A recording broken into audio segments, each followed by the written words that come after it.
This is CGTN, China Global Television Network.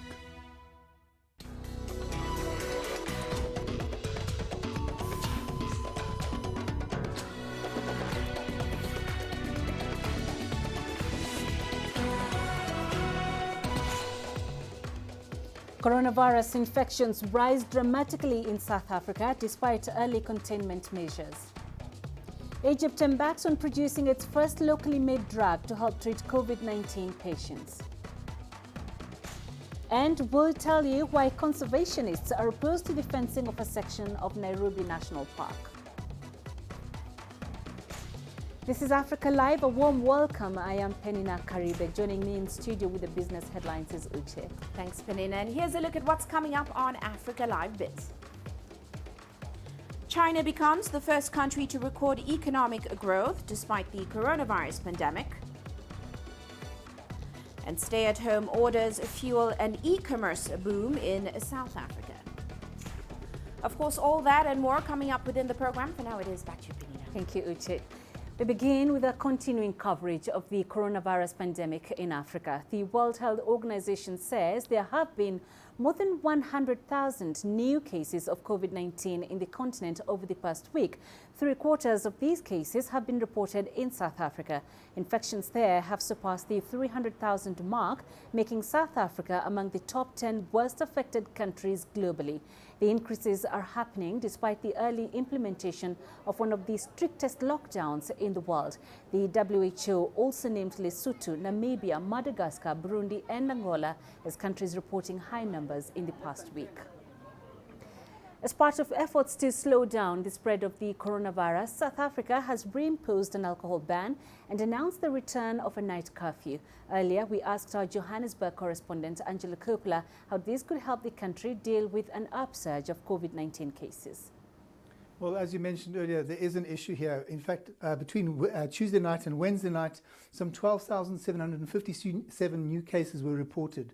And if we look at Gauteng at the moment, there are 112,000 cases, positive cases in the area alone, with 767 deaths and around 45,743 recoveries. That's the biggest jump of all the provinces in the country. Gauteng is now the epicenter, and it's likely to remain so unless the modelers are off the mark. It's followed by the Western Cape and the Eastern Cape.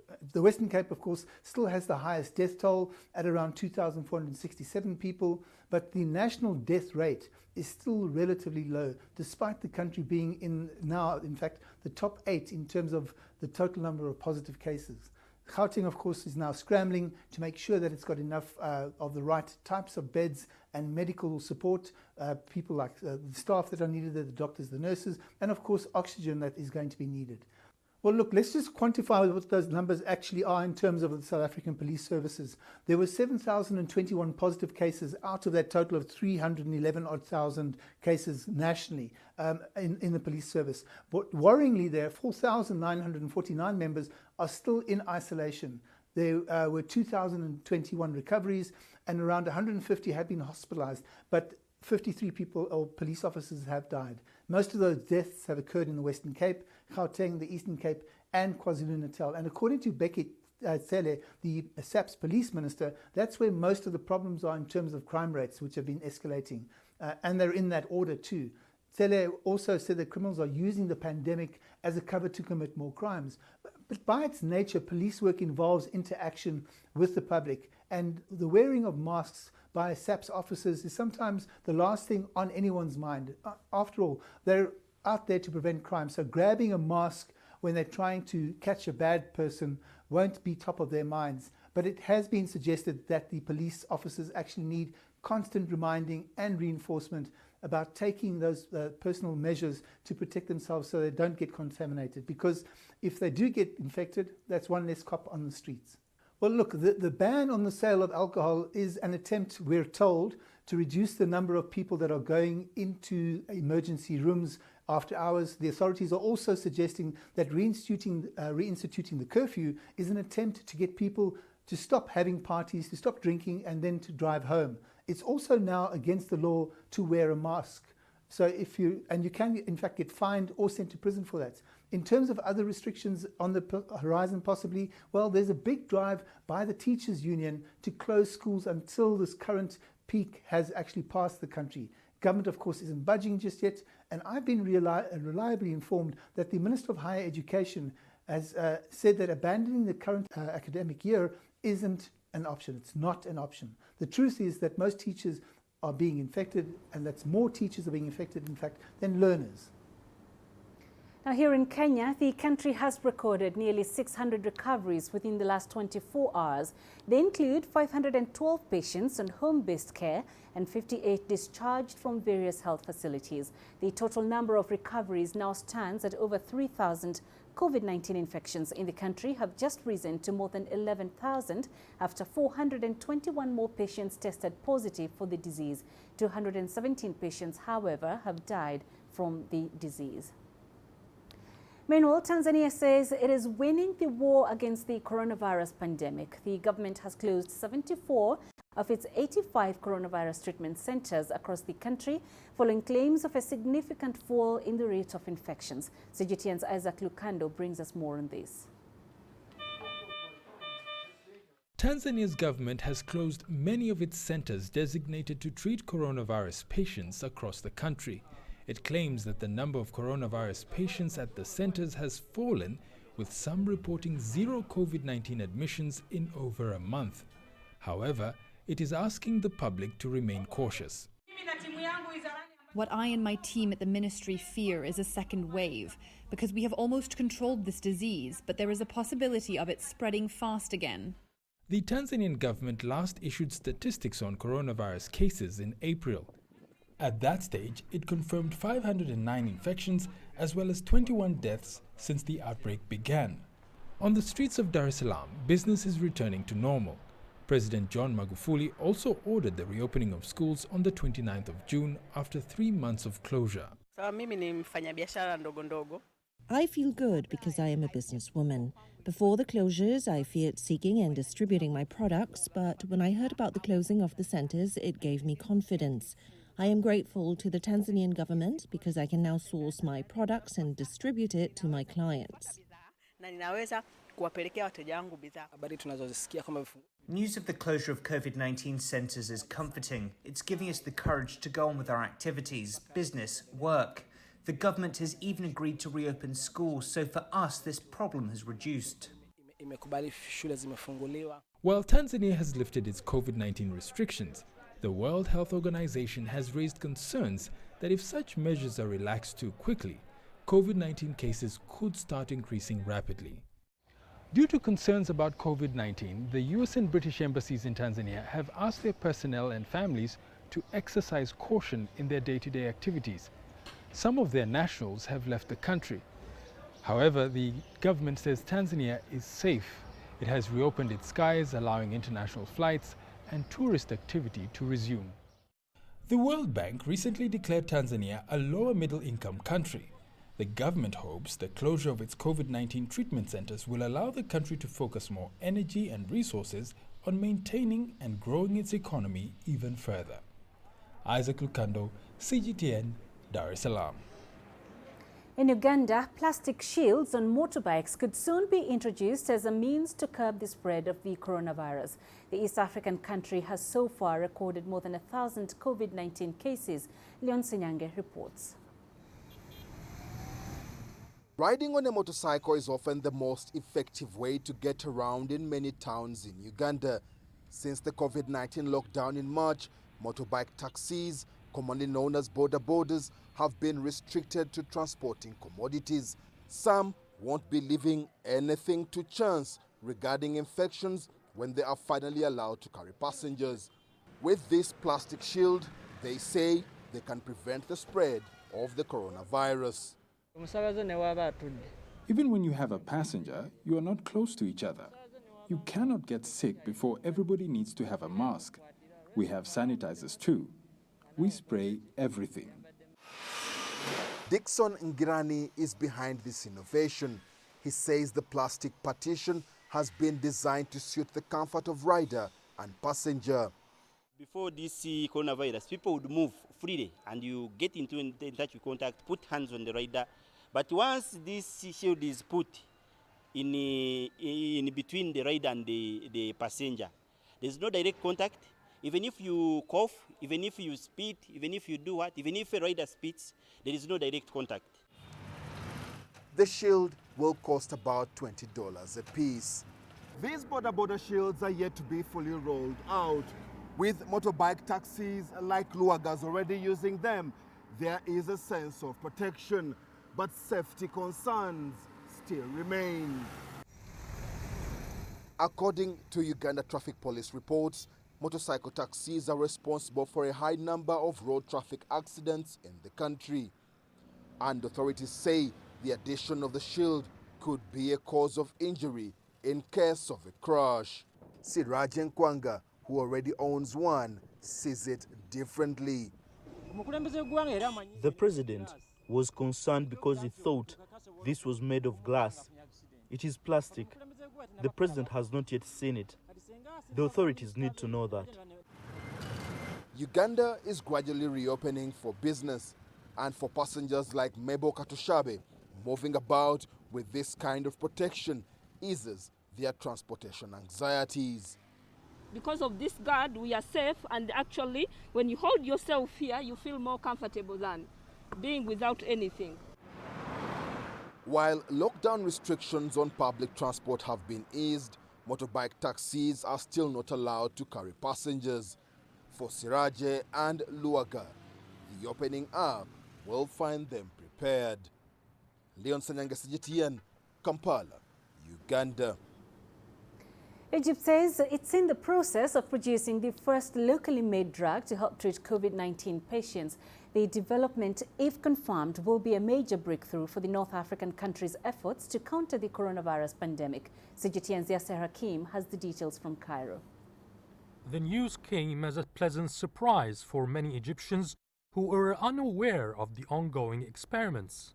Hossein Hosni, the head of the Ministry of Health Scientific Committee to combat COVID-19, is the one who made the announcement.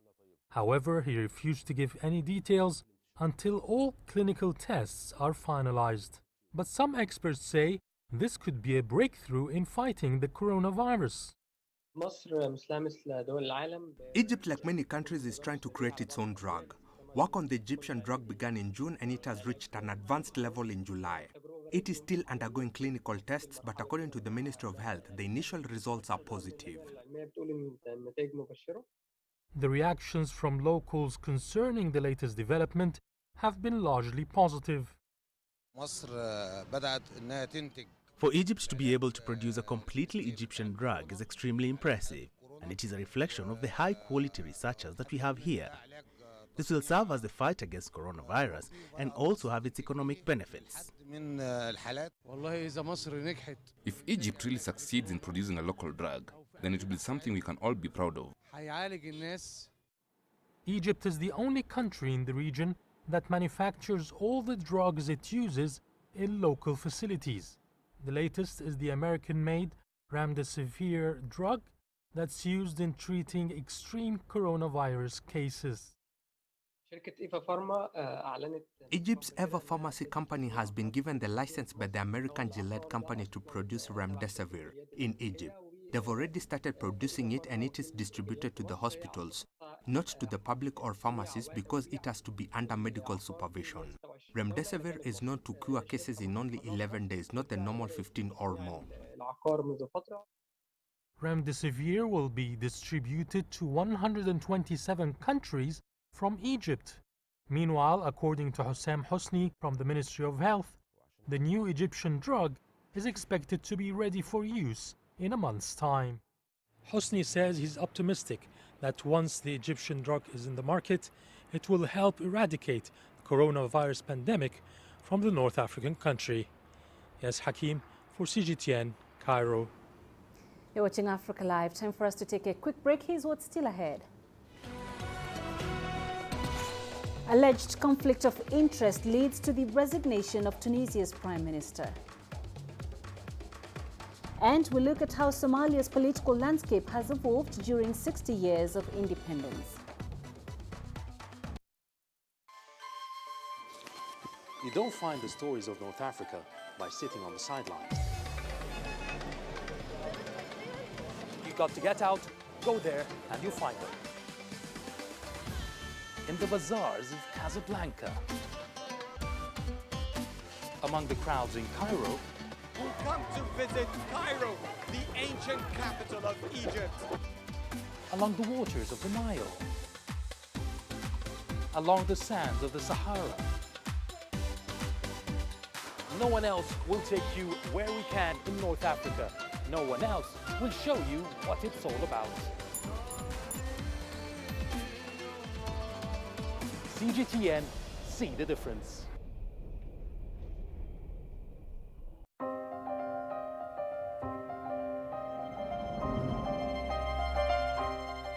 Culture, the thread that holds Africa together.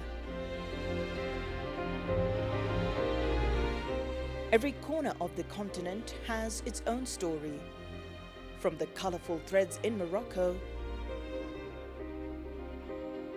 to the fairy dances of Botswana. But with great strides in technology, this very culture is struggling to stay pure. CGTN Africa brings you a brand new series, a deep dive into some of Africa's most unique communities and their race to survive in the 21st century. Join us as we take an intimate look at Africa's tribes in a flux.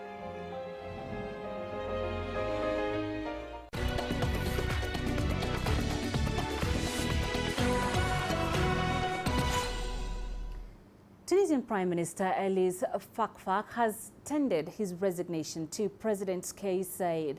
CGTN's Adnet Shawashi brings us the details on the alleged conflict of interest leading up to this latest development. Only 2 weeks ago, Prime Minister Elis Fakhfakh defended himself before Parliament against any suspicion of corruption or conflict of interest. Fakhfakh stood firm and confident, though he owns shares in a company which won a $14 million tender with his state in April 2020. I have declared my assets to the Anti-Corruption Authority to avoid any conflict of interest. All deadlines for any additional declarations were postponed with the government decree until the end of August due to the COVID-19 crisis. The president of the National Anti-Corruption Authority said an investigation is underway concerning the conflict of interest case. Elias Fakhfakh's declaration of assets to the Anti-Corruption Authority does not include his ownership of assets in a private company. He did not quit or relegate his position in the company before forming the government. This is illegal. Fakhfakh lost the trust of President Kais Saied and his main political allies. In addition, 105 MPs signed a petition to withdraw confidence from his government. The embattled premier reacted negatively by dismissing 5 ministers from the ruling Ennahda party. The premier was making business while the economy was down. It is immoral and unacceptable, even if it's a suspicion. He dismissed 5 cabinet members, including transport, higher education and health ministers, while we were fighting the coronavirus. It is irresponsible. Article 89 of the 2014 Constitution says the President can designate a new candidate who will seek the confidence of Parliament to become Prime Minister within 40 days. Otherwise, the President will call for fresh parliamentary elections. In his resignation letter, Elias Fakhfakh declared that the decision has been made in the national interest and in order to avoid more conflicts between state institutions in the country and to uphold the principle of moralization of political life. The Prime Minister said he had chosen to resign, therefore opening up to the President of the Republic a new path for a way out of the crisis. Fakhfakh added that he had expressed to the head of state his commitment to fully assume his responsibilities in the next 40 days. Adnan Shawashi, CGTN, Tunis. Uganda's President Yoweri Museveni has called for free and fair elections in South Sudan. The remarks came during a virtual summit of the leaders of the Intergovernmental Authority on Development. Here's CGTN's Michael Balake with that story. President Yoweri Museveni says the ultimate remedy to all conflicts in Africa are elections. But the Ugandan leader also argues that the elections should be well planned and must be free and fair. The elections will enable all parties to be accountable to the electorate. And as you have seen in a number of African countries, that creates more discipline in society, because if you are going to ask for votes, you must behave well toward the population, otherwise they will not vote for you.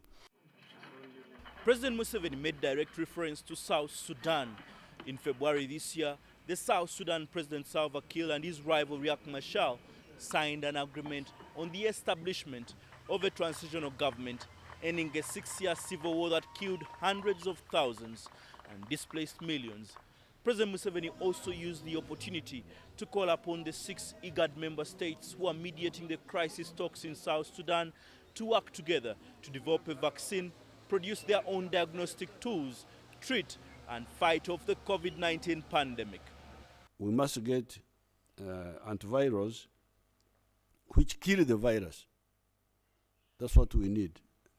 We are working on this, and I'm sure we can work better if we all work together. The online Zoom meeting was also attended by the presidents of Kenya, South Sudan, Somalia, and Djibouti, as well as the Ethiopia's Prime Minister. The meeting, chaired by the Sudanese Minister Abdallah Hamdok, was originally scheduled to take place in Khartoum.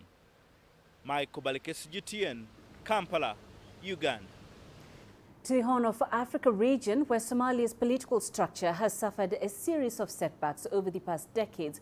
These challenges range from the state formation process to the Somali people not being able to directly elect their representatives. From Mogadishu, CGTN's Abdulaziz Bilo highlights how the country's political landscape has evolved since independence. It's been 6 decades since Somalia became a republic, reclaiming its independence from British and Italian colonialists. But the country has been struggling with political instability since then. In 1967, the country became one of few African nations to witness a peaceful transfer of power. But the promising democracy was short-lived, following the assassination of former President Abdirashid Ali Sharmake 2 years later. Mohamed Siad Barre, a powerful military officer, later took helm until 1991, when a civil war broke out that destroyed much of the country and forced him out of office. Since then, the country's political landscape has undergone a series of transformations. In 6 decades, Somalia has had at least 9 presidents and 19 prime ministers. Successive governments that came into power after the civil war created what we have now in one way or another.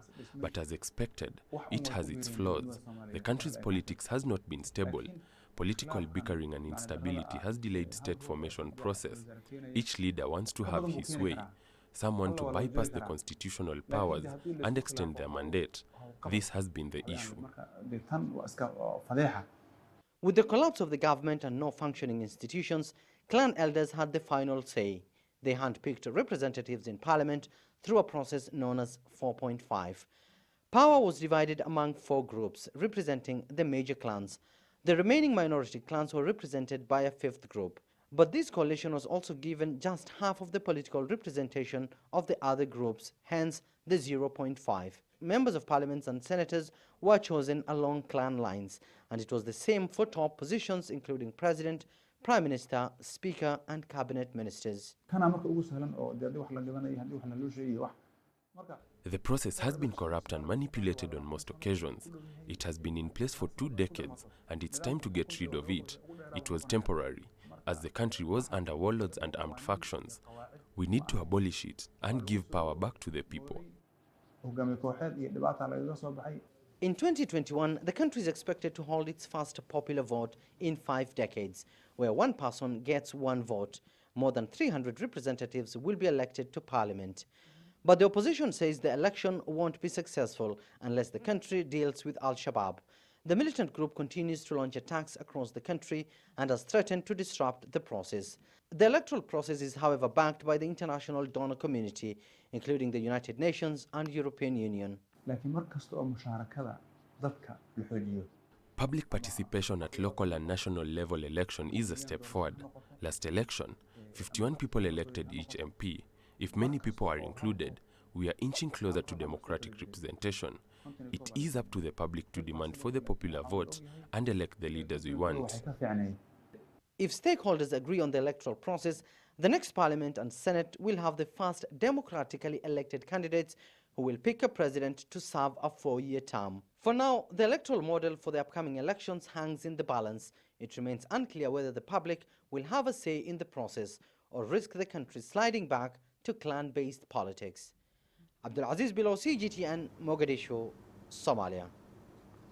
Ghana is opening its doors for African Americans in the United States to relocate to the West African country. This comes after recent protests against racism and police brutality in the U.S. CGTN's Nabil Ahmed Rufai filed the following report.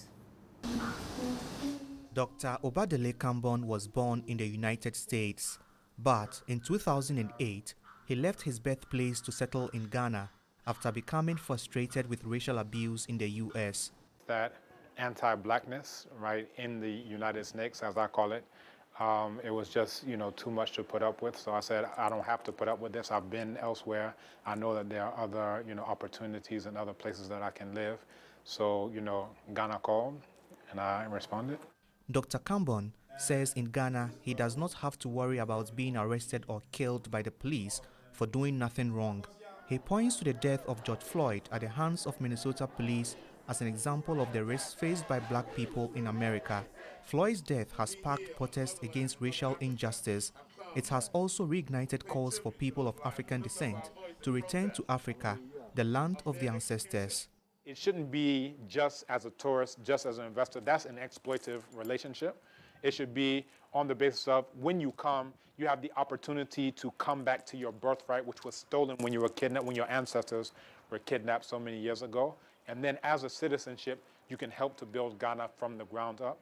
That's where it becomes a mutually beneficial partnership. But it's not been easy for Dr. Kambon and his family to obtain Ghanaian citizenship. It came after 8 years of living in Ghana. Only the president can approve a foreigner's application for Ghanaian citizenship, and they have to have lived in the country for at least 5 years.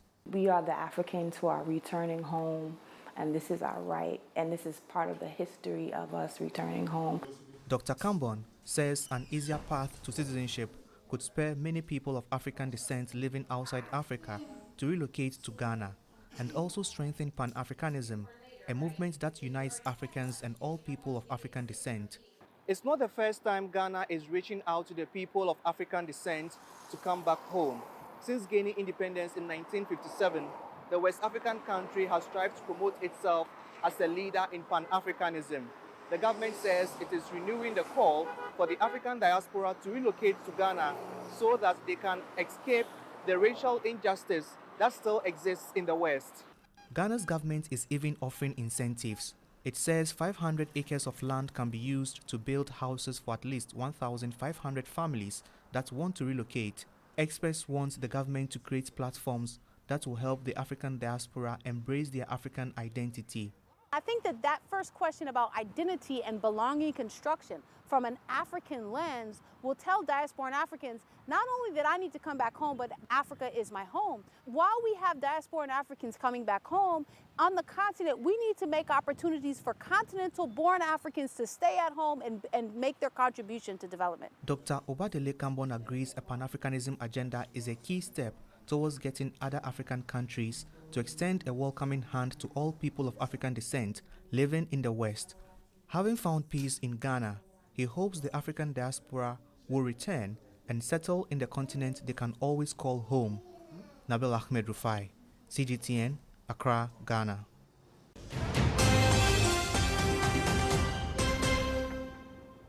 Coming up to 1:30, let's remind you of our top headlines. Coronavirus infections rise dramatically in South Africa despite early containment measures. Egypt embarks on producing its first locally made drug to help treat COVID-19 patients. And Algeria and alleged conflict of interest leads to the resignation of Tunisia's prime minister. Now let's take you to Algeria. Recently buried the remains of 24 anti-colonial fighters. The country received these skulls decapitated during France's colonial occupation of the North African country. The skulls had been stored for decades in a Paris museum. CGTN's Daniel Arap Moy reports. The skulls, once viewed as war trophies by French colonial officers, were flown back to Algeria. The remains in coffins draped with the Algerian flag are seen by many as a gesture of friendship and part of efforts to reconcile the memories of the French and Algerian people. I'm very happy and I thank the authorities in the country that made a great effort to recover the skulls of these martyrs after 170 years of detention at a French museum. This is a historic day for Algeria and all Algerians. I congratulate the Algerian people and Algeria for this heroic act, and I personally consider it a new Independence Day. Among the remains were those of revolt leader Sheikh Bouziane, who was captured in 1849 by the French, shot and decapitated, and the skull of resistance leader Mohamed Lamjad Ben Abdel Malik. Algeria officially asked for their return in 2018, as well as requesting the handover of colonial archives. I did not believe myself openly when I heard the news. I shed tears when I confirmed the news, and this work is a great honor for the Algerian state. We are very happy with the great symbolism. France's 132 years of colonial rule in Algeria and the brutal 8-year war that ended it have left a legacy of often frosty relations between the two countries. But the return of the remains has been seen as indicating a new and positive chapter for the two countries to amend relations. Daniel Arap Moy, CGTN. Well, it's time now to catch up with the latest in business, and for that, we'll cross over to Uche. Thank you, Peninah. And coming up on Africa Live Biz. China becomes the first country to record economic growth despite the coronavirus pandemic. And stay-at-home orders fuel an e-commerce boom in South Africa. Africa is the nexus of enterprise, and global business will tell you why it matters. From the mega investment projects to multi-billion-dollar mergers and acquisitions. Africa today collects, just in terms of revenues from taxes alone, $545 billion a year. If you take 10% of that and you devote it to the energy sector, problem solved. All this on Global Business, weekdays at this time on CGTN.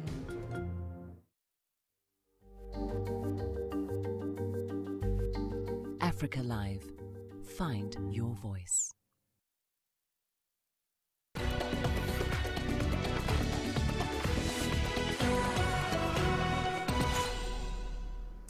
Now, fresh official data shows that China has become the first major economy to grow since the start of the coronavirus pandemic.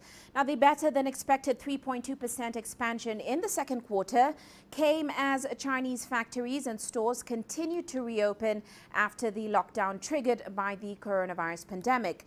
The improvement followed a dramatic 6.8% slump in the first 3 months. That was China's worst performance since at least the mid-1960s. The growth beat some analysts' expectations for an expansion of about 2.5%. Now, China's economy slowed 1.6% in the first 6 months, but major indicators suggest it is now in recovery. Generally speaking, in the first half of the year, China's economy gradually overcame the adverse impacts of the epidemic and demonstrated steady growth and gradual recovery, further highlighting its resilience and vitality. However, we should also be aware that some indicators are still in decline and the losses caused by the epidemic need to be recovered. Given the continuous spread of the epidemic globally, the huge impact on global economy, and the noticeably mounting external risks and challenges, domestic economic recovery is still under pressure. Now, the spokeswoman also said that the NBS remains confident about China's economic recovery during the rest of the year. Liu said that the economic fundamentals are solid. The NBS needs to fully assess the impact of the pandemic and the scale and depth of its effects on China's economy. She said that the Bureau's main task will be to stabilize the job market and China's economic performance. Liu also said that the Bureau will make sure that the risks for growth can be managed and economic recovery can be achieved. Well, let's head back to the continent now. South Africa's foreign direct investment has risen in the first quarter of 2020 to $1.74 billion. That's compared to inflows of about $632.2 million in the final quarter of last year. Now, the increase is mainly as a result of the foreign acquisition of a domestic manufacturer and distributor of food and beverage products. Local competition authorities recently approved the $1.7 billion takeover of food and drinks producer Pioneer Food Group back in February by U.S. food giant PepsiCo. Also, portfolio investments show a sharp outflow of $5.9 billion in the first quarter, and that is compared to inflows of $559.2 billion in the fourth quarter of 2019. Meanwhile, South Africa's township entrepreneurs are seizing the moment, with more people now forced to stay at home as the country sees a peak in coronavirus cases. Retailers and delivery startups are experiencing an e-commerce boom as consumers shy away from shops during this pandemic. Here's CGTN's Daniela Pearson reporting. After quitting his job due to the lockdown in South Africa, Thulani Kabela saw a gap that needed to be filled. He developed an online delivery app meant to service marginalized areas while creating jobs for the unemployed. Siyeza Delivery couriers pharmacy orders, clothes, fast food and groceries. We found a niche market where I can locate drivers and create an app that will allow you to, at your door or at your home, sit and just order food and come through with everything. I mean, right now, our competitors, your Uber and your Mr. Delivery, they can't even reach to our township due to the restrictions and our ways. Now that we know our people also know our routes, it's easy to alert our drivers to go to everyone to their customers. Even the largest retailers that have gone digital are experiencing a strain, with customers complaining of long waiting periods and poor service. This is despite a sharp decline in foot traffic and reliance on online platforms. Startups like Siyeza Delivery were thus pushed to expand and diversify. Siyeza Delivery started as delivering food from your local Shisanyama, your Kota, your franchises like Chicken Licken where they don't have apps. But now that people have been asking for your medication, we've also extended the pharmacy side, the laundry side, the beverage side, the clothing. So as you go and you get to see our customers to help us in also giving us ideas on, oh, this is what we might probably need. Like many others, Kushabni Moodley took her first steps as an online shopper during the pandemic. My first experience with online shopping was quite frustrating. I felt that I was losing money because often I'd order goods that weren't, the order wouldn't be completed 100%. And then also in terms of delivery times, even though specific instructions were given, there was really no communication with regards to if the delivery was going to fall outside of work hours or within.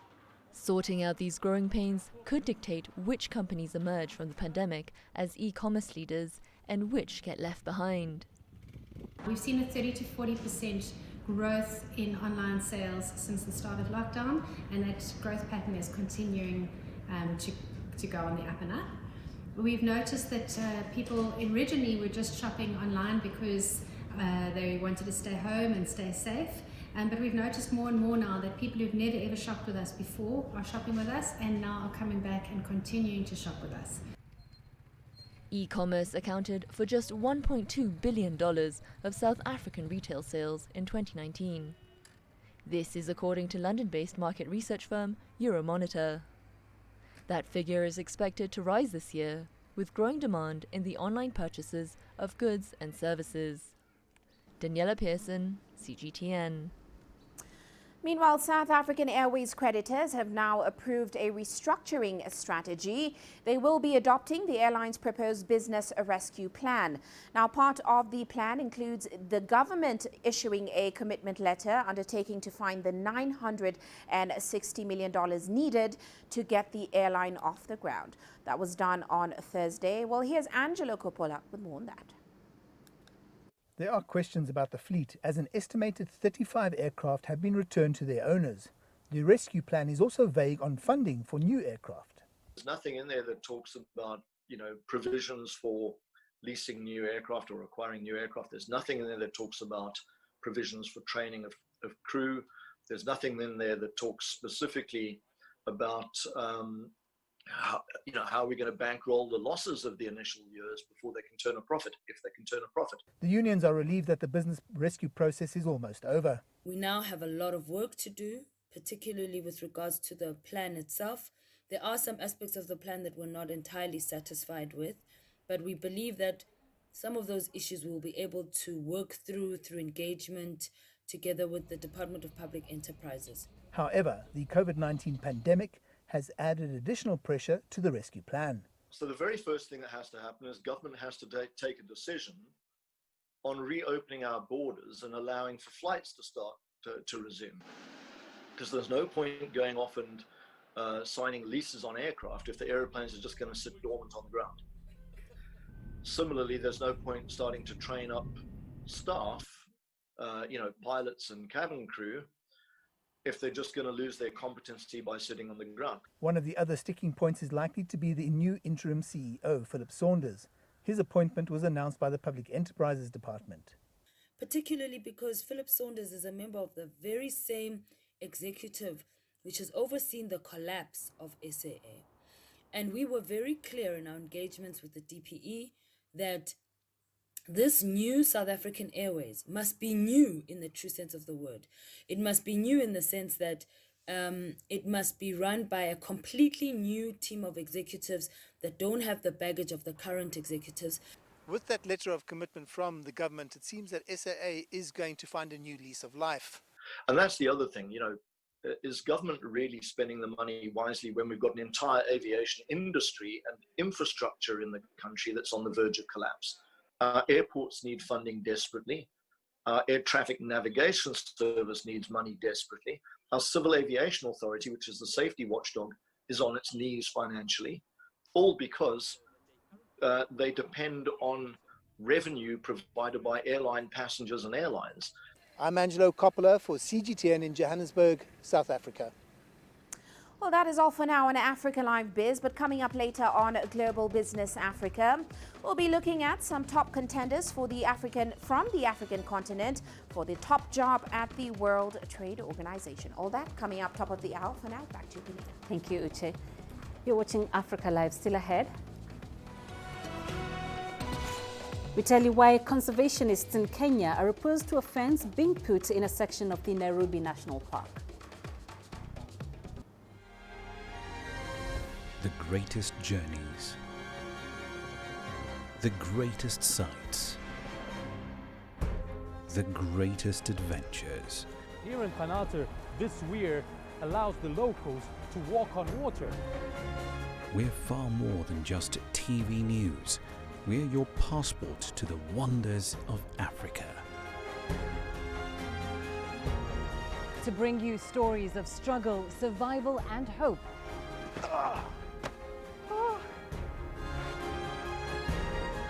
So let's explore.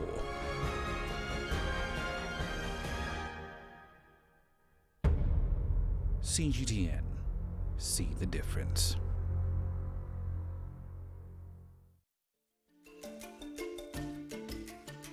Africa Live. Find your voice.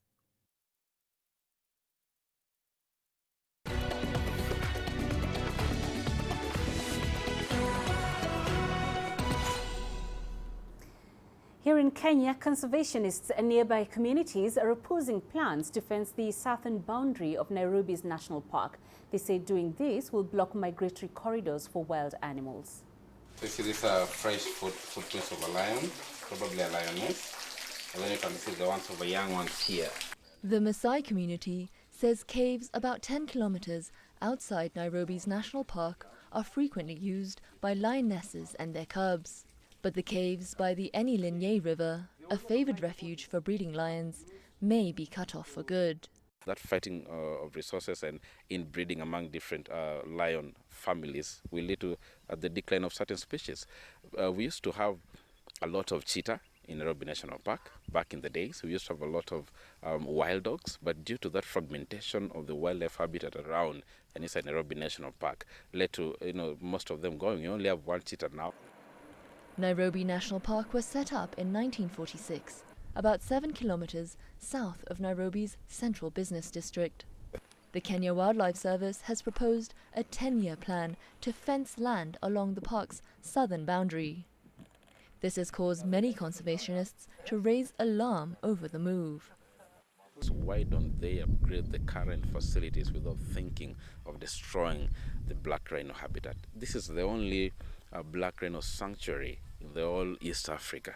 So why do you want to kill it and focus more on infrastructure? Then you're basically talking about making these animals lack space to move, lack space to breed, lack space to move from one habitat to another, move to better pastures during the dry season.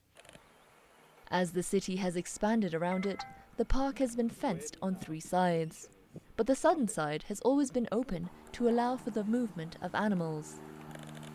You see a lot of game outside the park during the rainy season because the conditions here where we are is very palatable. Why? Because the community uses this particular piece of land to graze their cattle and their livestock, domestic livestock, and wildlife love that kind of fresh grass that is growing every rainy season.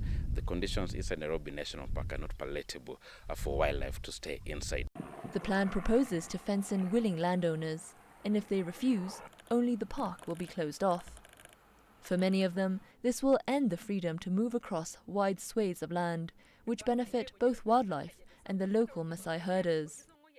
Their way of life is compatible with conservation, meaning that the animals move from one place to another in search of pastures and water. The herbivores eat the grass that the cows eat. Whatever is healthy for the herbivores is healthy for the cows. And being that it allows us to keep our land open, allows us to keep the land without interference, then we love it that way, we appreciate it that way. Nairobi National Park is Africa's only park within a capital city. A Kenya Wildlife Service report from 2016 indicated that fencing was the least suitable option, with the new plan indicating the same consequences.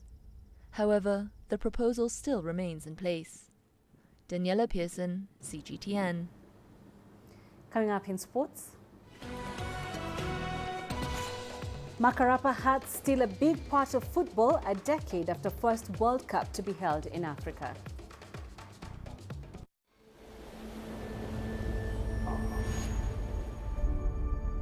How would you create your legend? On the fields, on the tracks, in the arenas of Africa. Were you born to be a player? Could this moment be yours?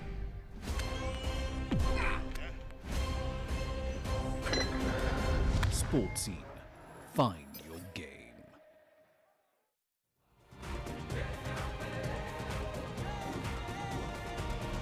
Africa Live. Find your voice.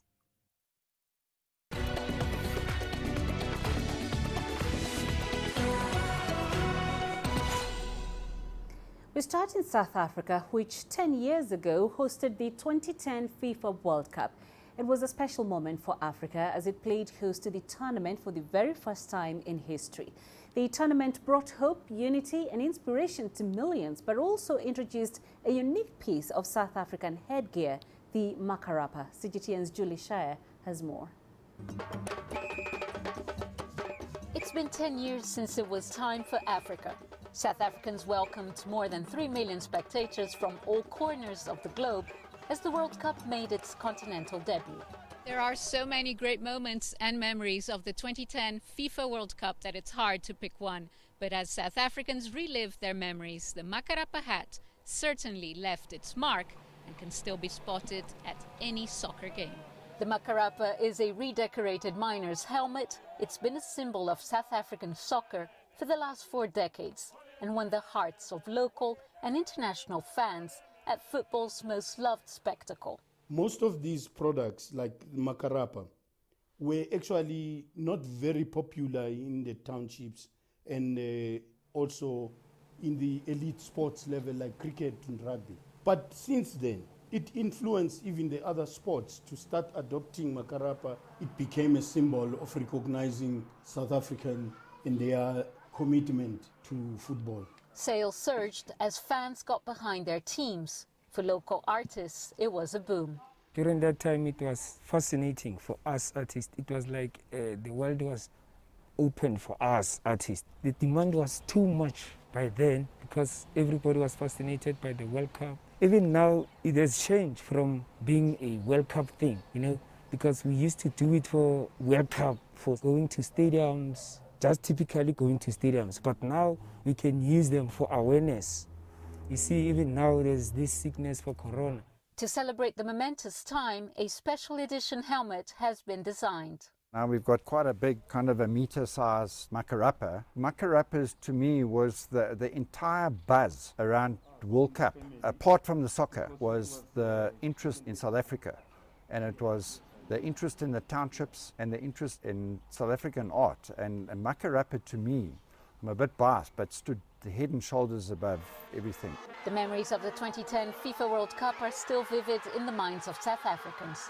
But some of the shine that World Cup brought for local artists has now faded away. Julie Shara, CGTN, Johannesburg, South Africa. To Senegal, where the Youth Olympics set for Dakar in 2022 have been pushed to 2026.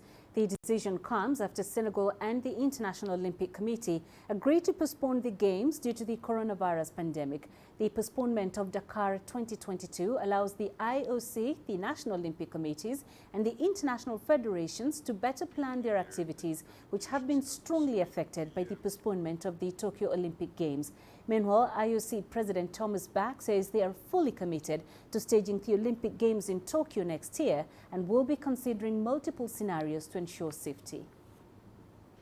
Senegal and the IOC have mutually agreed to postpone the Youth Olympic Games Dakar 2022 to the year 2026. This agreement was approved today by the IOC Executive Board and will be submitted to the IOC session on a Friday for ratification. The proposal for a postponement was made by the President of Senegal, Macky Sall, in a telephone conversation with me 2 days ago.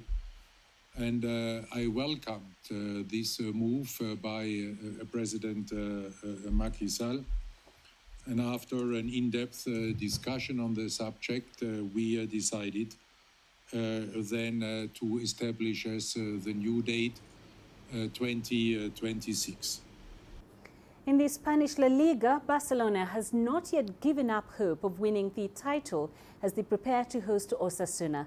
Lionel Messi notched his 20th assist of the season to help a lackluster Barcelona secure a 1-0 away victory to Real Valladolid on Saturday, maintaining the pressure on Real Madrid. The Los Blancos, who recorded their 9th consecutive victory against Granada on Monday, can clinch their first title since 2017 on Thursday with a win at Villarreal, or if Barcelona lose points when they